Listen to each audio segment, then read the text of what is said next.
Magpapatrade-in tayo ngayon ng battery ng ating e-bike model EVRS2 dito sa N. Wow, bali, nagpa-schedule tayo ng kanilang service. Medyo nahirapan lang ako pagpapabook sa kanila dahil sa dami ng siniservisan nila dito sa buong Laguna. At ayan, makikita natin si Kuya na binubuksan niya ang battery na napakalaki pala sa loob. Bali, 4 pala ito na battery.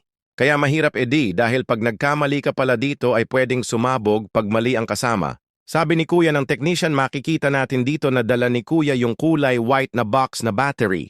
Na bago yan yung ipapalit niya dito sa 4 na battery na luma. Mas mura lang kapag trade-in, kukunin nila yung lumang battery. So ayon, makikita natin yung loob ng e-bike na napakaalikabok.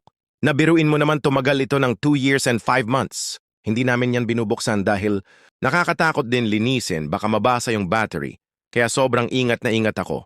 Diyan kaya din siguro yan tumagal ng 2 taon mahigit kasi sabi ni Kuyang technician, ang normal lifespan lang ng battery na iyan ay 1 year to 2 years lang. Kaya not bad na rin dahil tumagal siya ng 2 taon mahigit at nagmamadali na nga dyan si Kuya magpalit. Dahil fiesta ngayon dito sa amin at nakita siya nung mga nagiinom na magta-tricycle. At nabiro si Kuya na bakit pinapalitan yung battery ng e-bike namin mawawalan na.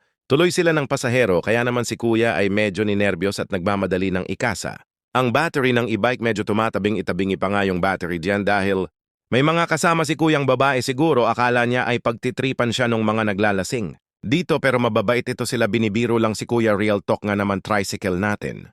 Ngayon ay nauubusan sila ng pasahero dahil sa mga e-bike na bago na naglalabasan ngayon, napakatagal na panahon na yan ang ipinagpaaral nila sa kanilang mga anak at binuhay nila sa pamilya nila. Masakit nga naman isipin na dahil sa mga bagong teknolohiya, ngayon ay unti-unti nawawala ng hanap buhay ang mga simpleng tricycle driver natin. Saludo po kami sa inyo mga ama ng tahanan, nawa po ay patuloy pa rin ang pagbiyahe ng niyo sa araw-araw at gabayan po nawa tayong lahat ng Panginoon na nagpalit ng battery. God bless po, salamat, makakabili na rin kami ng ulam sa bayan, hehehe.